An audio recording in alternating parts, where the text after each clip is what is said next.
And so my question comes back to indentured servitude. If I take a risk and say, okay, Sobisab, I'm going to take your money. I'm going to go to like Asia. I'm going to figure something out and make money. I come back, man, the money's gone. I'm broke. Now I owe you services, right? Like I'm going to work at your farm or whatever. As far as you're aware, were they stuck there 24/7, or was it like, okay, you show up here every morning, you do a certain amount of days in different work? eras, it was different. Okay. Okay. And that's in reasonable. different eras, Yeah. it was always different. For example, for the Muslim era, Yeah, I can speak on amongst that. Arab Muslims, what So was... for Rasul Sallallahu, there's in the Holy Quran you'll find a word called in the verses regarding slavery, mukatbat. It's what you just described. So if a slave is able to work off his worth, Yeah. he was able to free himself, and that is something that was guaranteed by the state. That's something they have to be allowed to do.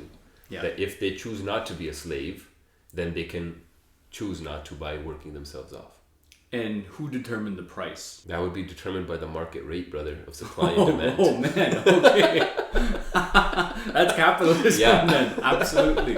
If we look at it objectively, like slavery existed, it happened. But like, for example, just to say, like, what is it worth? Like what you just described, like if there's a slave who is able to read and write, or is a craftsman, or has some artisan skills, of course the value would be High. right amongst that people who's Yeah. looking for that Yeah, particular the product slave. is different. There you right? go. Okay. Yeah. So amongst the history of slavery, I mean, that's pretty reasonable to be like, okay, like an artisan slave is worth, I don't know, let's say $5,000.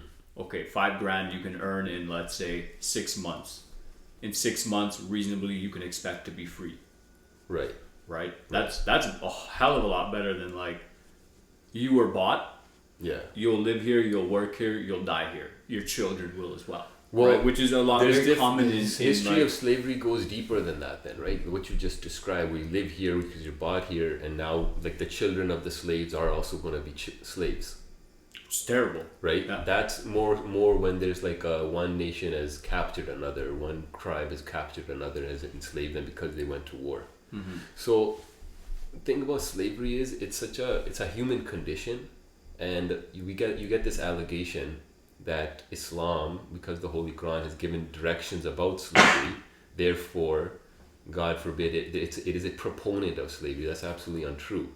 Islam is Of course, right? Because the Prophet ﷺ openly stated at the end, like, free your slaves. exactly, and it's seen as a deed that is worthy of blessings from God. Yeah. Right? If you mistreat a slave, the punishment of that was to free the slave.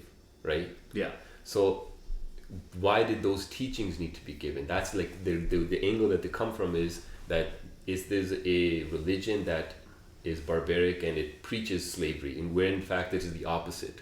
It teaches that because slavery is a human condition, here are the rules for it. Here are the ways to get out of it. Yeah. So that simple as what you just said, that where the Prophet said that if you whatever you eat, that's what the slave should eat. Whatever you wear, that's what the slave should wear, right? Which is so down to fascinating. that much detail. Down to that much detail.